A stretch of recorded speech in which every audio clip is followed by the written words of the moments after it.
All of my work is underpinned by a study of rhetoric.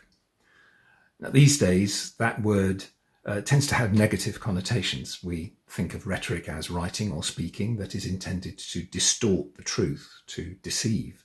We must look behind the rhetoric, we must cut through the rhetoric, so on. But rhetoric also refers to a vast body of knowledge that for literally thousands of years has helped people, mostly men, it must be said, persuade, explain, and entertain more effectively. It formed part of the core curriculum of a liberal education for hundreds of years. But in the last century or so, that structure of liberal education has given way, at least in part, to much more subject-specific learning, which is intended to help people enter certain careers. So a lawyer might continue to study rhetoric, perhaps, but a physicist, a doctor, an engineer, a civil servant, maybe not. And I think that's a pity.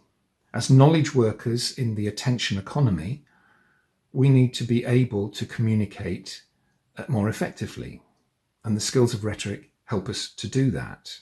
And as information, misinformation, disinformation, the distinctions between those things becomes increasingly blurred, then we need to be able not only to understand how to speak truth to power, but also how to understand when people are using language to control our minds.